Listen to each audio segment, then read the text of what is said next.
Hello everyone, welcome back to management mantra. I am doctor Varsha Gupta. तो जैसा आप जानते हैं, हमने कम्युनिकेशन की सीरीज स्टार्ट की हुई है, उसी का आज हम पार्ट 12 देख रहे हैं। तो इससे पहले कि अगर आपने वीडियोस मिस की हुई हैं तो डिस्क्रिप्शन बॉक्स में आपको उसकी प्लेलिस्ट की लिंक मिल जाएगी, तो उस पर जाकर आप लोग देख सकते हैं, अपने नोट्स तैयार कर सकते हैं। ये क्लासेस आपके BBA, MBA, MCom, UGC NET और अदर कॉम्पिटेटिव एग्जाम्स के जितने भी बच्चे हैं उन सबके लिए बहुत बेनिफिशियल है। इसके अलावा अगर आप लोग स्पेशली मैनेजमेंट सब्जेक्ट को बिलोंग करते हैं तो आप लोगों से के एग्जाम से रिलेटेड बहुत सारे वीडियोस ऑलरेडी चैनल पर अवेलेबल हैं। प्लेलिस्ट में भी आप सब्जेक्ट वाइज जो है वीडियोस देख सकते हैं। तो चलिए शुरू करते हैं आज का सेशन। तो जैसा आपने देखा, कल हमने देखे थे कम्युनिकेशंस के बैरियर्स कौन कौन से होते हैं, वो हमने देखा था। तो आज हम देखने वाले हैं कि उनसे ओवरकम कैसे किया जा सकता है, कैसे हम कोई भी अगर प्रॉब्लम आ रही है तो उसको कैसे हम दूर कर सकते हैं, वो आज हम देखने वाले हैं। ठीक है। तो कल की क्लास में हमने देखा था कि फिजिकल बैरियर्स होते हैं, इन्वायरमेंटल बैरियर्स होते हैं, लैंग्वेज और सिमेंटिक बैरियर्स होते हैं, लिंग्विस्टिक बैरियर्स होते हैं। सिमेंटिक बैरियर बहुत इंपॉर्टेंट है, इससे रिलेटेड क्वेश्चन समटाइम सबने एक्चुअली मोस्टली पूछा जाता है। इवन बीबीए एमबीए में तो इसके ऊपर शॉर्ट नोट भी आता ही है। साइकोलॉजिकल बैरियर्स कौन से होते हैं, organisational barriers, socio culture and personal barriers. ठीक है, आज हम देख रहे हैं कि इससे ओवरकम कैसे किया जाए। तो गाइस वेरी सिंपल, कुछ कुछ चीजें ऐसी होती हैं जो आप खुद अपने माइंड से रख सकते हैं। जैसे कि सिमेंटिक बैरियर्स की अगर मैं बात करूं, तो सिमेंटिक बैरियर्स हमें पता है कि ये लैंग्वेज को बिलोंग करता है। तो हमेशा अगर हम जार्गन्स यूज ना करें, या फिर हम अगर सिमेंटिक बैरियर्स को रिमूव करने के लिए बिल्कुल टू द पॉइंट अगर बात लिखें, जो हम कहना चाहते हैं हम वही अगर लिखें।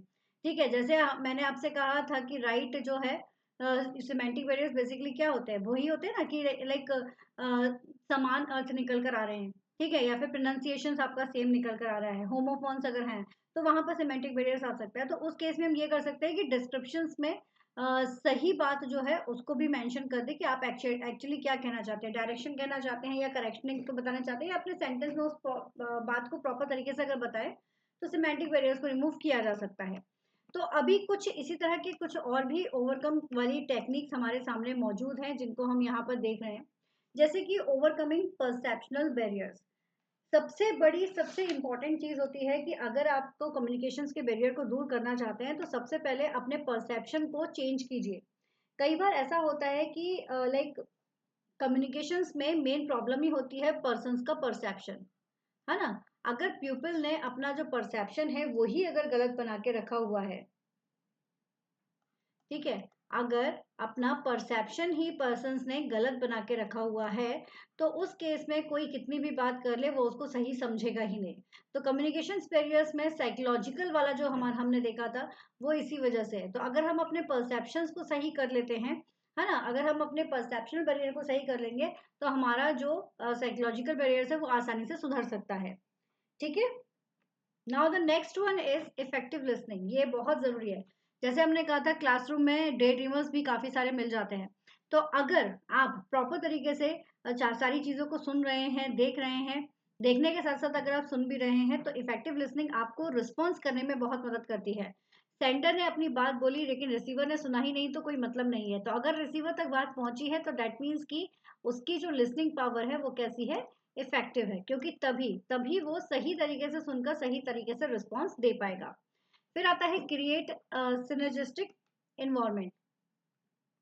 इनका सीधा सा मतलब है कि जो भी आप लाइक जहां पर भी आप बात करना चाहते हैं वहां का इन्वायरमेंट भी उसी तरह से रखिए। लाइक अगर आप किसी के साथ में पॉजिटिव बात कर रहे हैं तो इन्वायरमेंट भी पॉजिटिव ही रहना चाहिए, तभी वो पॉजिटिव बात पॉजिटिव लगेगी। अदरवाइज पॉजिटिव बात भी है ना वो नेगेटिव लगेगी। ठीक है, आप किसी के लिए अच्छा भी बोल रहे होंगे तो अगर इन्वायरमेंट सही नहीं है तो वो उसको गलत समझ के नेगेटिव ले सकते हैं। तो इसलिए हमेशा जो भी कन्वर्सेशंस होते हैं उसमें आप जब अपनी बात रखते हैं तो इट शुड बी, आपको ये बात ध्यान रखनी है कि जो लाइक जो सिनर्जिस्टिक्स है वो भी जो है इन्वायरमेंट जो है उसमें सिनर्जी सिनर्जी बनी रहे, यानी कि एक तरह से स्वस्थ वातावरण जो है वो बना रहे। फिर convey the emotional content of message.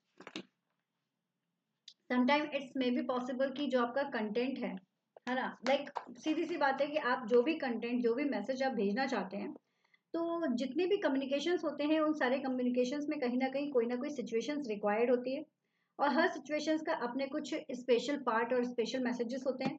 तो जो इमोशनल पार्ट होता है, इमोशनल इम्पैक्ट जो डालने वाला पार्ट होता है, उस चीज़ को आपको ध्यान रखना है। यानी कि सीधा सा फंडा है कि आपको एक तरह से, एक तो ये यू एटीट्यूड आपको रखना है।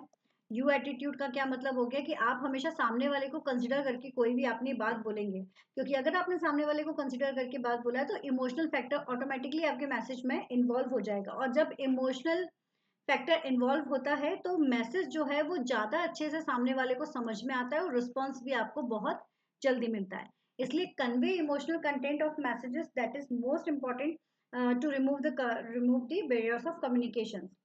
नेक्स्ट है आपका use appropriate language. That is most obvious कि आप जो लैंग्वेज यूज कर रहे हैं वो फैमिलियर लैंग्वेज हो, है ना। जो भी आप लैंग्वेज यूज कर रहे हैं it should be familiar with the others.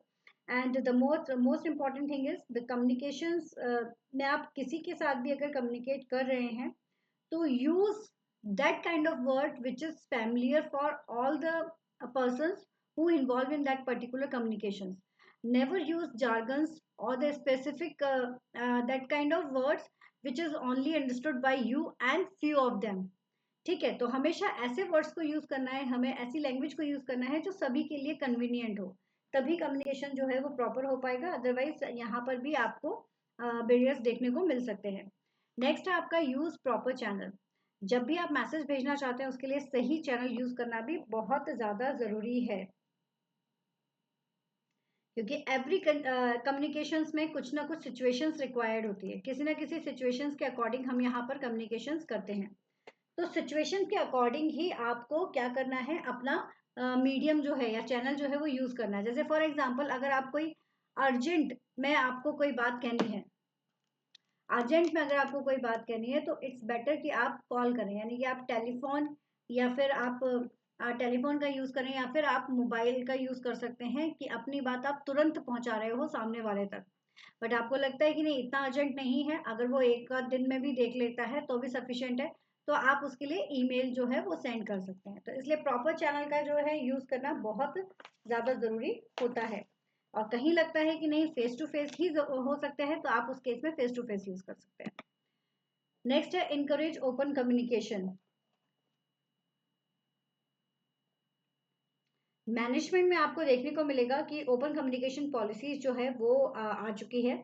तो यहाँ पर एम्प्लॉयज़ को इनकरेज किया जाता है लाइक कि वो एक तरह से क्या करें, जो भी बात कहना चाहते हैं उसको वो अपनी बात को सामने रखें, जिससे कि अगर वो कंपनी के बेनिफिशियल के लिए है तो सभी को उसका फायदा मिले। तो ये भी एक बहुत अच्छा तरीका होता है कम्युनिकेशंस को रोकने, कम्युनिकेशन के बैरियर्स को हटाने का। लाइक बैरियर्स हम कह सकते हैं कि एम्प्लॉय और एम्प्लॉयर के बीच में है। ठीक है, तो एम्प्लॉयर और एम्प्लॉयर के बीच में अगर कोई भी बैरियर आ रहा है तो आप उनको पार्टिसिपेट कराकर, इस तरह के एम्प्लॉयज को पार्टिसिपेट कराकर इस तरह के कम्युनिकेशन के गैप को हटा सकते हैं। इंश्योर टू वे कम्युनिकेशन, ये बहुत इंपॉर्टेंट है। वन वे कम्युनिकेशन तो आपको पता ही है कि वन वे कम्युनिकेशंस में जैसे रेडियो हो गया, टेलीविजन हो गया, इनके थ्रू हो रहा है। लेकिन कम्युनिकेशंस के बैरियर्स को दूर करना है तो दैट मीन्स कि अगर टू वे कम्युनिकेशंस है और आप बैरियर्स दूर करना चाहते हैं तो आपका यहाँ पर टू वे कम्युनिकेशन जो है वो प्रॉपर तरीके से हो, ये बहुत ज़्यादा ज़रूरी है। लाइक फीडबैक आपको तुरंत मिलना चाहिए, ये बहुत ज़्यादा ज़रूरी है। And the last one is the body language. Body language एक ऐसा ऐसा जरिया है जिसके थ्रू आपकी बात जो है वो सामने वाले तक बहुत ज्यादा सही तरीके से पहुंच जाती है। आपका आई कांटेक्ट, आपका बॉडी मूवमेंट, आपका जो कॉन्फिडेंस लेवल है, ये सारी की सारी चीजें, आपकी जो बॉडी लैंग्वेज है, ये सारी की सारी चीजें आपको एक तरह से सामने वाले को एक तरह से मोटिवेट करता है आपकी बात सुनने के लिए। और अगर ऐसा होगा तो ऑटोमेटिकली आपका जो बैरियर्स है वो दूर हो जाएगा। क्यों? क्योंकि सामने वाला ध्यान से बात को सुन रहा है। तो अगर वो सुनता है दैट मीन्स कि यहाँ पर आपका आपकी बात अगर वो सुन रहा है तो एक तरह से क्या होगा कि जो हर्डल्स हैं वो कम आएंगे, रिस्पॉन्स जो है वो प्रॉपर मिलेगा। तो ये कुछ तरीके हैं जिनके थ्रू ओवरकम किया जा सकता है आपके कम्युनिकेशन बैरियर्स से। Okay guys, thank you so much. Keep study hard with smart. Video को लाइक शेयर एंड कमेंट करना बिल्कुल मत भूलिएगा, और शेयर लाइक फर्स्ट टाइम अगर है तो सब्सक्राइब जरूर कीजिएगा। All the best, keep watching, take care.